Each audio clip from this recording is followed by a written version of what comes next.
Welcome to Verizon's Fraud Prevention Center. We've noticed a recent purchase of an iPhone for $999 on your account. If you did not authorize this purchase, press 1 to speak with a fraud specialist. Thanks for watching How to Avoid Getting Scammed. In this video, we will discuss engaging with scammers. Should you engage? And if you do, what do you need to know? How should you prepare? And what are the 3 things you need in order to be both effective and safe? Let's get into it. Should you even engage with a scammer? For the overwhelming majority of those who get scam calls, the answer is without a question, absolutely not. Do not even answer. Or if you do answer, once you realize it's a scam, just hang up. Or maybe you should answer. Let's discuss why this might be a good idea. Scammers rely on computers to make the phone calls, and then when someone answers, when they know they have a live person online, the call is sent to someone in the scam call center. The cost to make the call is almost zero, so thousands of calls can be made with virtually no cost. When a call is transferred to a live person, that's when the cost kicks in. So by answering and leaving the line open until the call gets to the call center and wasting a few of their seconds of their time until they hang up, you have reduced their net profit. Interrooming, my name is Gary Wilson on a recorded line. How are you doing today? Hello? Or maybe answer and then pretend like you cannot hear them so they waste some additional time. Daniel, how are you doing? Hello? Can you hear me? Can you hear me now? Or maybe stretch it out even a little longer. Trevor with healthcare benefits, how are you? I'm good, Trevor. How are you? I'm doing great, thank you. Well, sir, as you know, the short call is regarding Medicare benefits. So today you are qualified for extra benefit, and we are going to Are you make there, sure Trevor? that Trevor? you are not. Hello? You there? Yes, yes. Go ahead, Trevor. How old are you, sir? What's your date of birth, please? Go ahead, Trevor. You there? Or maybe you just want to take this opportunity to just have some fun. My name is David, sir, the one that you spoke last time regarding your shopping voucher. Do you remember? My shopping voucher? Yeah, you will be getting here up to $100. What was your name? What was your name?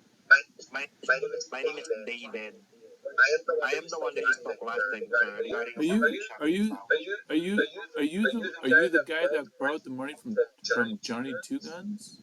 Johnny's been looking for you. Do you know that? What do you mean, sir? You borrowed money from Johnny Two Guns. He's been looking for you.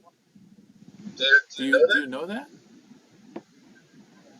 No, he's with the Chicago guys.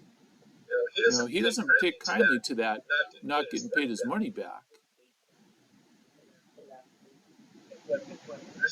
He asked me to give you his number.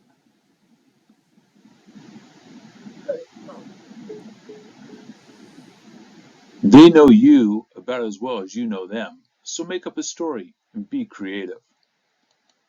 What can it hurt?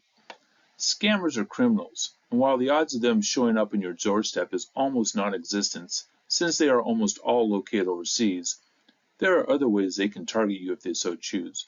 So let's prepare properly. While actually answering calls provides a service, it ties up the phone lines of the scammers while simultaneously increasing their cost. There are some steps you should take before engaging. Create a fake bio and have it written down in a place you can access it when taking a call. Start with a fake name. Next, have a mailing address, ideally somewhere reasonably close. I personally use the address of the local FBI office. Next is the date of birth, something that is appropriate for the scam calls. If you're dealing with Medicare scammers, have a date of birth that makes you at least 65. You may also be asked where you were born If so, that is because you will be asked for your Social Security number. Since Social Security numbers are based on where you were born and the year you were born, having a fake Social Security number that matches what you tell the scammers is your date of birth and where you were born is important. You may also be asked for a Medicare number. If so, it's often best to just make up an excuse that you do not have your card with you. Sometimes, though, they insist you give them a number.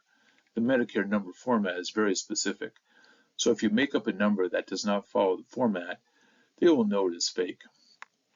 A Google search on Medicare numbers will give you a format and some sample numbers you can use. You will also need financial account information, such as a bank account number or a credit card number. You may want to consider getting a virtual credit card with a zero balance that you can lock. This will give the scammers a real number and potentially provide you information on who is trying to charge your card. A scammer-specific email address is a must. Set up an email, such as Gmail, with an address name that's generic enough, but also ties into your fake name. For example, if your fake name is John Smith, use a Gmail that includes John S. in the name. You could then continue to use that same email, even if you decide to change your fake name to something such as John Sanders. A scammer-specific phone number. This might be the most important thing you need.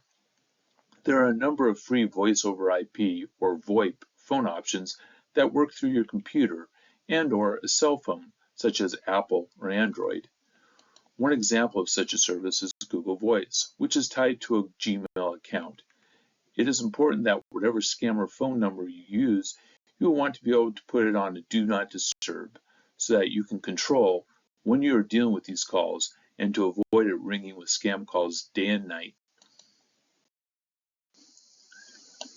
Is it worth the time to report a scam? In most cases, probably not. Scammers are almost always overseas, but once in a while, you may be able to get something from them: a mailing address to send a check, a valid callback number, a return email address. In those instances, pass it along to the appropriate party. If you are filing a report, they will ask for everything: dates, times, phone numbers, names, addresses, emails. Chances are what little you have will not be legit, but if you do get something that allows you to get back to the scammer, a return phone number, a return email address, those are worth reporting. Who should you contact? You could contact the FTC or law enforcement, but the chances of anything come from that is almost zero.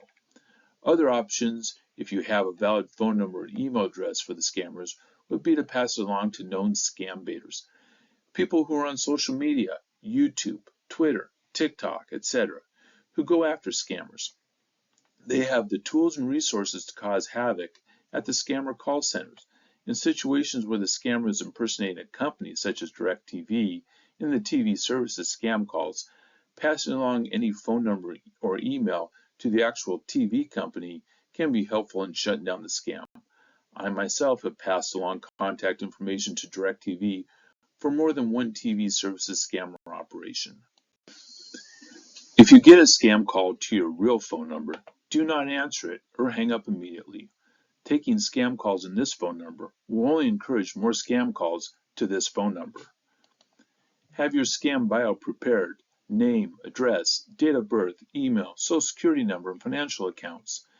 If you have a scam phone number set up and ready to go, and you get a scam call to your real number, tell them they called your work number and ask them to call back using your scam number, telling them it's your home number.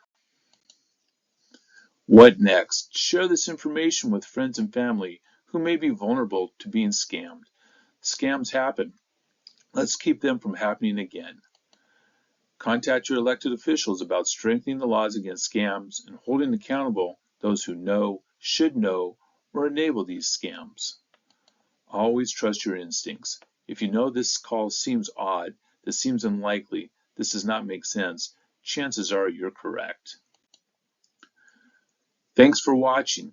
Like, subscribe, and share, and we look forward to providing more information on how to avoid getting scammed.